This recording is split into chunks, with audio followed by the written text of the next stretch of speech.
Hi friends, I am back to read chapter 9 of Because of Winn-Dixie. This chapter brings us a new character.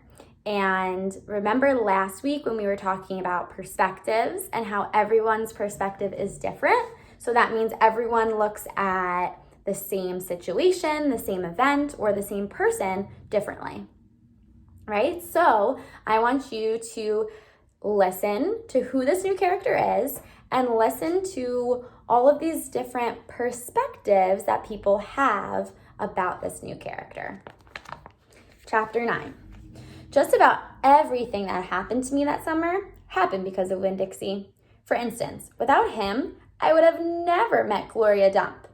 He was the one who introduced us. What happened was this. I was riding my bike home from Gertrude's Pets, and Winn-Dixie was running along beside me. We went past Dunlap and Stevie Dewberry's house, and when Dunlap and Stewie saw me, they got on their bikes and started following me. They wouldn't ride with me, they just rode behind me and whispered things that I couldn't hear. Neither one of them had any hair on his head because their mama shaved their heads every week during the summer because of the one time Dunlap got fleas in his hair from their cat Sadie. And now they looked like two identical bald-headed babies, even though they weren't twins. Dunlap was 10 years old, like me, and Stevie was 9 and tall for his age. "I can hear you," I hollered back at them. "I can hear what you're saying." But I couldn't. Winn-Dixie started to race way ahead of me.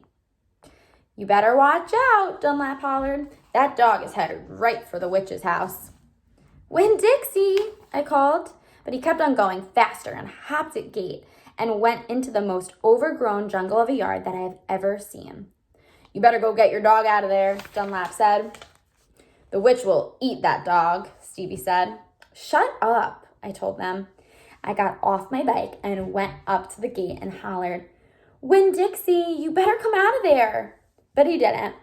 "She's probably eating him right now," Stevie said. He and Dunlap were standing behind me. "She eats dogs all the time."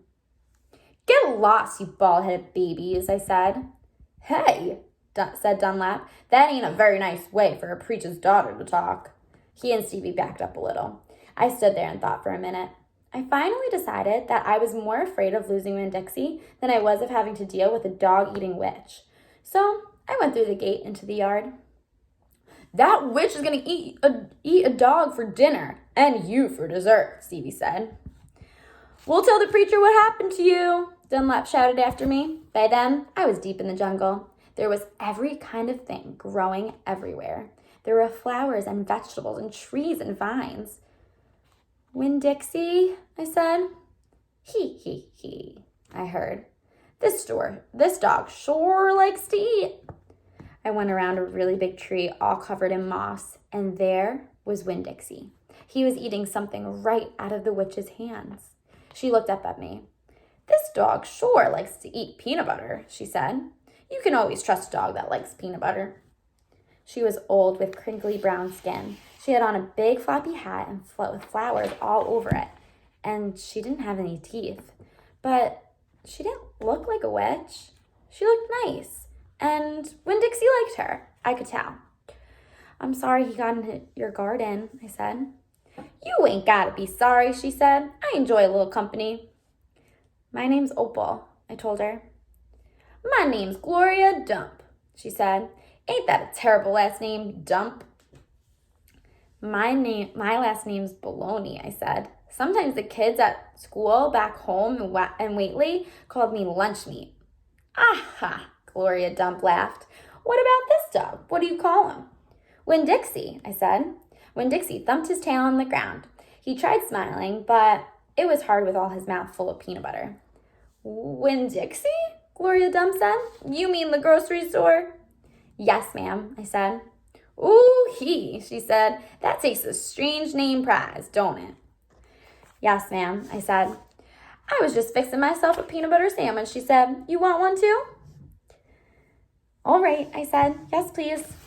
"Go on and sit down," she said, pointing at a lawn chair with the back all busted out of it. "But sit down carefully." I sat down carefully, and Gloria Dump made a peanut butter sandwich on white bread. Then she made one for herself and put her false teeth into it. When she was done, she said to me, "You know, my eyes ain't good at all. I can't see nothing but the general shape of things.